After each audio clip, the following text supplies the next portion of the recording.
Welcome to my YouTube channel. आप लोगों का स्वागत है मेरे YouTube channel study guidance with Ujjwal पे। मेरी रैंक 67 बीपीएससी में 496 आई और मुझे SC and ST welfare officer के पद पर मेरा चयन हुआ है। तो जैसा कि आपने मेरी पिछली वीडियो में देखा कि मैंने 69th बीपीएससी प्रीलिम्स के एक्सपेक्टेड कट ऑफ के ऊपर बात की और उसके कट ऑफ को बताया, और आप लोगों का काफ़ी ढेर सारा प्यार भी मिला। इसके लिए थैंक यू सो मच। और काफ़ी सारे लोगों ने मुझे कट ऑफ से रिलेटेड क्वेश्चंस भी पूछे थे, जिसका मैंने जवाब भी दिया। और काफ़ी लोगों की क्वेरीज थी कि आप बीपीएससी के ऊपर आगे भी वीडियोज बनाएं। उन्हीं की क्वेरीज को लेकर मैं आज बीपीएससी प्रीलिम्स के बाद एक 69 बीपीएससी मेंस के सिलेबस पे आज चर्चा करूंगा, क्योंकि जैसा कि हम जानते हैं कि बीपीएससी एग्जाम के 3 चरण होते हैं, प्रीलिम्स, मेंस और इंटरव्यू। प्री की परीक्षा पास करने के बाद जो मुख्य चरण आता है वो है मुख्य परीक्षा, यानी कि मेंस। और मेंस चूंकि में 900 मार्क्स का पेपर होता है और उसके लिए हमें 5 पेपर देने होते हैं, उसी का मैं आज सिलेबस डिस्कस करूंगा। इसमें टोटल 900 300 के 3 पेपर होते हैं, GS1, GS2 और एसए। इसके अलावा 2 क्वालिफाइंग पेपर भी होते हैं, एक जनरल हिंदी का 100 मार्क्स का जिसमें आपको 30 मार्क्स लाने होते हैं, और इसके अलावा एक ऑप्शनल पेपर होता है जो 100 मार्क्स का होता है, जो आप अपनी मर्जी से ऑप्शनल विषय यानी वैकल्पिक विषय को चूज कर सकते हैं, जैसे कि उसमें इतिहास, हिंदी साहित्य, सोशियोलॉजी, ज्योग्राफी, इकोनॉमिक्स, इन सब सब्जेक्ट्स को आप चुन सकते हैं। तो सबसे पहले मैं बात करूंगा क्वालिफाइंग पेपर हिंदी की, जो 100 मार्क्स का है।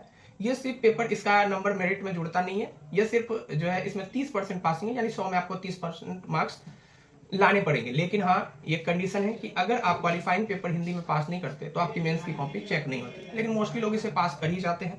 इसमें अगर इसके सिलेबस की बात करें तो इसमें निबंध जो है 30 अंकों का, व्याकरण 30 अंकों का, वाक्य विन्यास 25 अंकों का और संक्षेपण 15 अंकों का पूछा जाता है।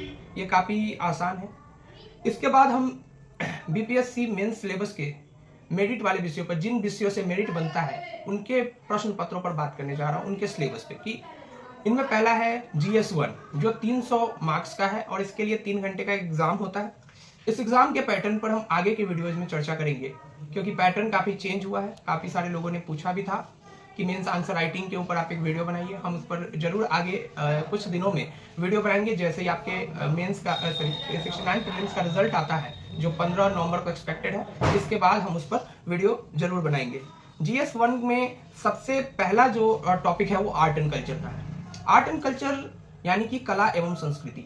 इसमें जो मुख्य टॉपिक्स पूछे जाते हैं कि बिहार में कला एवं संस्कृति का विकास, इसके अलावा मौर्य कला के अलावा पाल कला और पटना कलमकारी, कभी कभी मधुबनी चित्रकला पर भी प्रश्न पूछ लिए जाते हैं।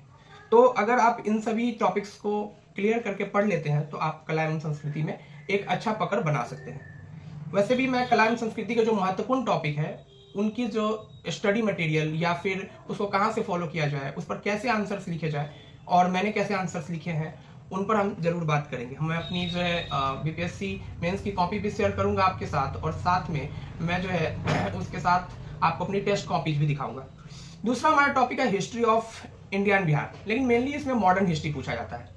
लेकिन अभी बीच में 68th मेंस का जो पैटर्न देखा गया उसमें मंदिर निर्माण कला पर भी एक प्रश्न पूछा गया था। इसके अलावा पूर्वी भारत में जो है गुफाओं का जो विकास हुआ है उसके ऊपर भी प्रश्न पूछा गया था। इसके अलावा इसमें कुछ पर्सनालिटीज के बारे में, जैसे रविन्द्रनाथ टैगोर हो गए, महात्मा गांधी, लोकनायक जयप्रकाश नारायण, इन सब के बारे में भी प्रश्न पूछे जाते हैं। और इसके अलावा इसमें जनजातीय विद्रोह, 1857 का विद्रोह, भारत छोड़ो आंदोलन, कांग्रेस का गठन, यानी ये जितने भी आधुनिक भारत एवं बिहार से संबंधित है। जैसे कि बिहार से संबंधित कैसे प्रश्न पूछे जाएंगे कि 1857 के स्वतंत्रता संग्राम में बाबू वीर कुंवर सिंह का क्या योगदान था। आप वीर कुंवर सिंह के का जो योगदान था उसका आलोचनात्मक विवरण दे, उसका जो है आलोचनात्मक परीक्षण करें। तो ऐसे सवाल की आलोचनाएं कैसे लिखी जाती है, आलोचनात्मक परीक्षण कैसे लिखे जाते हैं, इस पर भी हम बात करेंगे आंसर राइटिंग के वीडियोज में। इसके अलावा जो अगला टॉपिक है इसका, वो है current affairs of national and international importance including Bihar.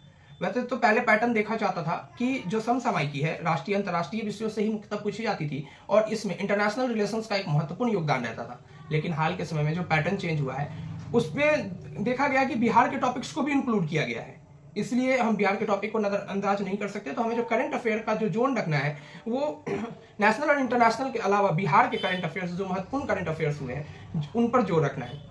जैसे कि G20 सम्मेलन हो गए, इसके अलावा इस साल के जो प्रमुख सम्मेलन हुए हैं भारत का जो है अमेरिका के साथ 2+2 डायलॉग हो रहा है आजकल, ठीक है, उनके ऊपर, उसमें हमें मेनली उसके सारे जो है सारी बातें हैं जो उसके विविध पक्ष है उसके ऊपर हमें अपनी नजर बनानी है। साथ में भारत का इस पर क्या पक्ष है, इजराइल हमास के बीच में क्या हुआ है, इस पर भी हमें पकड़ बनानी है। और भारत का रुख क्या है, भारत का जो है आतंकवाद के ऊपर रुख क्या है, या फिर जो छोटी छोटी घटनाएं होती है, और इसके अलावा बिहार में जो है इंटरनेट की क्या स्थिति है, या फिर बिहार में जो है ई सेवा की क्या स्थिति है, इन सब पर भी, ई शासन क्या है, 7 निश्चय योजना, इन सब पर भी हम बात कर सकते हैं। हम एक पूरी तरह से टॉपिक्स का एक अच्छा सा एक टॉपिक बाय टॉपिक हम आपको जो है डिस्कशन करके बताएंगे कि आपको कौन कौन से टॉपिक पढ़कर अगर जाएंगे तो आपका एक भी क्वेश्चन नहीं छूटेगा मेंस में। इसके बाद एक अंतिम इसका जो GS1 का अंतिम पार्ट है वो है डेटा इंटरप्रिटेशन। ये सांख्यिकी से रिलेटेड है और 2 क्वेश्चन आते हैं इसके 72 मार्क्स के।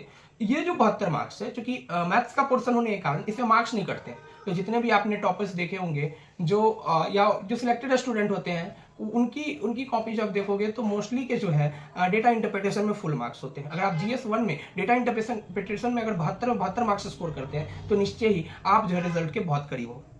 तो ये रही GS1 की बात।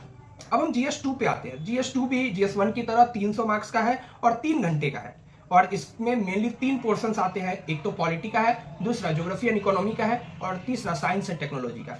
तो पॉलिटी में अगर हम बात करें तो ये polity of India and Bihar की बात करता है, तो हमें इंडियन एस्पेक्ट से पॉलिटी तो पढ़नी ही है, इसके साथ साथ हमें बिहार के एस्पेक्ट से, बिहार के प्रैक्टिकल एस्पेक्ट से कि बिहार में क्या हो रहा है, ठीक है, इस पर भी हमें बात करनी है। जैसे उदाहरण के तौर पर कि जाति की राजनीति क्या है, तो इसमें हमें थोड़ा करंट अफेयर जोड़ लेना है कि जातिगत अभी जो सर्वे हुआ है उस पर जो है क्या क्या विचार हो सकते हैं। इसके अलावा जो आरक्षण का इशू अभी बिहार में चल रहा है उस पर भी जो है प्रश्न पूछे जा सकते हैं।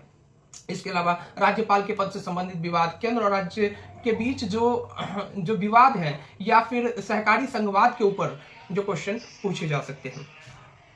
हम इसके बारे में डिटेल तब बात करेंगे जब हम GS1 GS2 की अलग अलग वीडियोज लेकर आएंगे।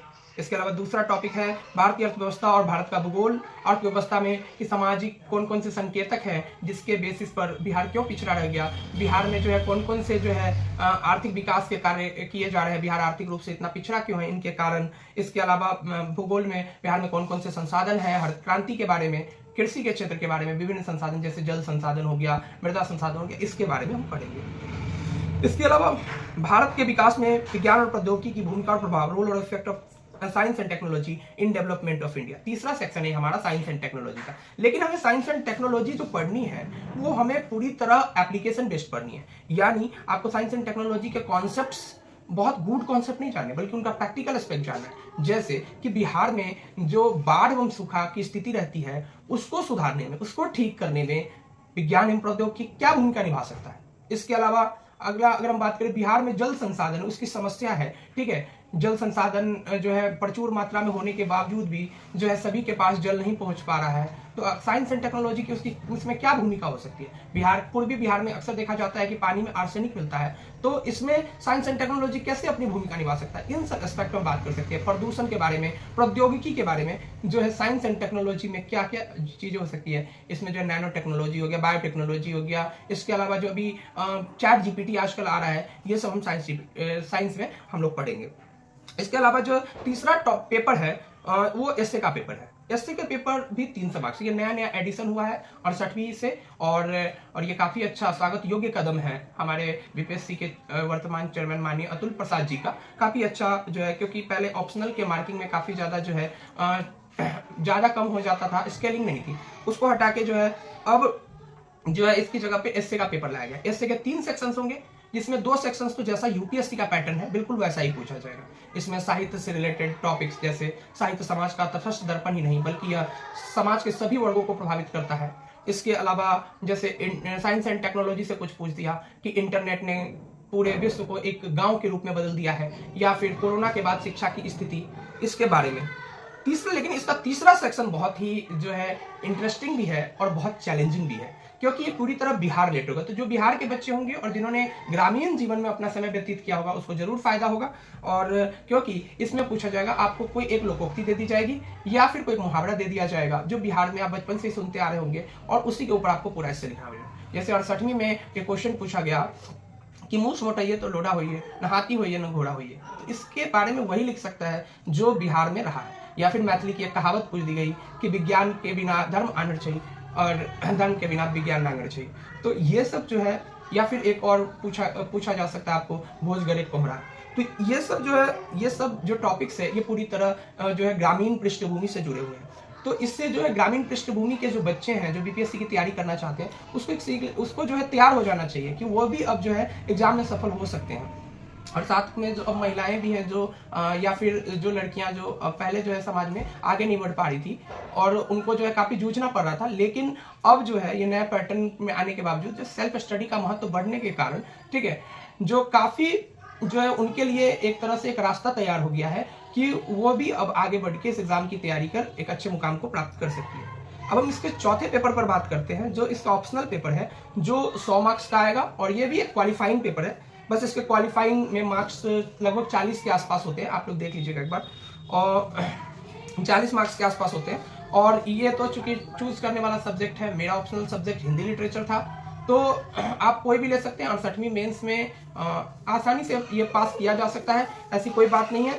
इसके बाद जो है अगर हम बात करें कि इन सब की मेरिट लिस्ट कैसे तैयार होती है, तो GS1 300 अंक, GS2 300 अंक और एसए 300 अंक, तो टोटल मेंस में 900 अंक है और इंटरव्यू के 120 अंक है, तो 1020 अंक। इस बार का कटअप जनरल मेल का जो है 67th बीपीएससी में 553 अंक था, जो एक काफी ही जो है अच्छा मार्क्स कहा जाएगा। कटअप 66 से काफी हाई गया था। तो अब जो है आपको तैयार होने का जरूरत है और एक अच्छे लगन और मेहनत के साथ आगे बढ़ने की जरूरत है, तो निश्चित ही आप सफल होंगे।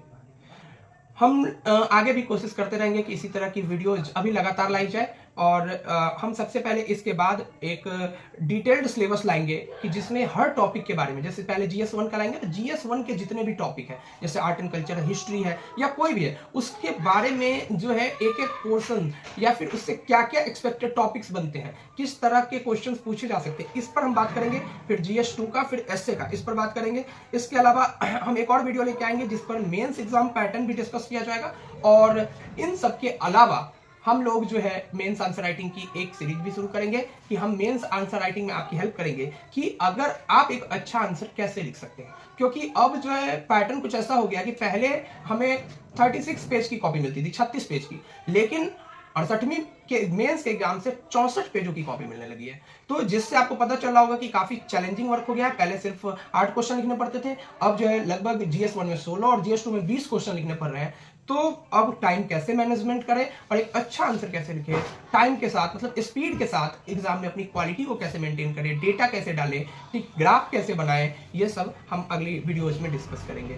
Thank you. आप लोग जो भी 69 प्रीलिम्स दिए हैं और वो मेंस की तैयारी में लगे रहें और आप सबके लिए ऑल द बेस्ट। और जो लोग अभी अभी तैयारी शुरू की है या करना चाहते हैं वो जल्द से जल्द जो है इस तैयारी में जुट जाए। हम आगे जाके आप लोगों के लिए भी स्टडी मटेरियल और फिर स्ट्रेटजी वीडियो कि इस एग्जाम को आप कितने दिनों में आप क्रैक कर सकते हैं। और महिलाओं के लिए जो घर में काम कर रही है या फिर जो ऑफिस वर्कर जो काम कर रहे हैं उसके लिए हम एक अलग से वीडियो लेके आएंगे ताकि जो है आपकी हर समस्या का समाधान हो सके।